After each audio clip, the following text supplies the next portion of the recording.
Ауызашардың екінші күні де келіп жетті. Мен бұл күнге осындай өте жеңіл әрі пайдалы сорпа мен сусыннан мохито дайындадым. Бұл мохитоның бір ерекшелігі ешқандай да сиропты қажет етпейді.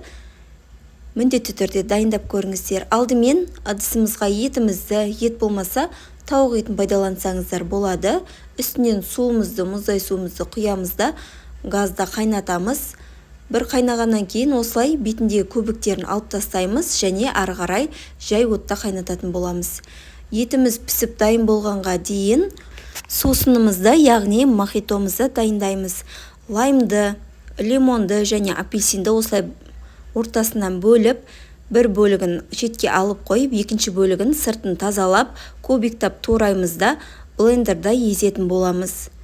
Блендердің кез келген насадкасын пайдалансаңыздар болады және үстінен осылай мята қосып, аз ғана су қосып жібереміз.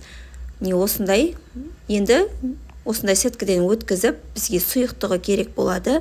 Үстінен қалған лаймның бөлігінен 2 кусок және апельсиннен, лимоннан қосамыз. Үстінен қант қосуға болады, мұзымызды қосамыз, мятымызды қосып, үстінен сарығашты немесе лимонадты қолдансаңыздар болады. Енді бізде дайын болды мохитомыз. Енді ары қарай тамағымызға кірісеміз. Картопымызды кубиктап турап, сорпамызға саламыз. Пиязымызды кубиктап тураймыз. Сәбізімізді үккіштен өткізіп, бір ыдысымызға сұйық майды құямыз және үстінен пияз бен сәбізді салып қуыратын боламыз. Үстінен томат пастасын қосуды ұмытпаңыздар. Енді қуырылған пияз бен сәбізді сорпамызға қосамыз. Ары қарай біз етімізді сорпадан шығарып, кубиктап оны да турайтын боламыз. Етіміз бізде әбден пісіп дайын болды. Енді туралған етімізді сорпамызға саламыз және ары қарай қалаған дәмдеуіштеріңізді қоссаңыздар болады. Мен тұз, бұрыш және сорпаға қосылатын дәмдеуіштерді қолдандым. Бульон қоссаңыз да болады, өз қалауларыңыз. Енді бізде картоп пісем дегенше қайнатамыз.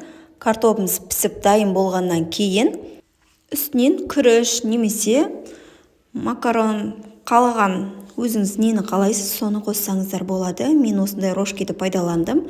Енді міне бізде сорпамыз дайын болды.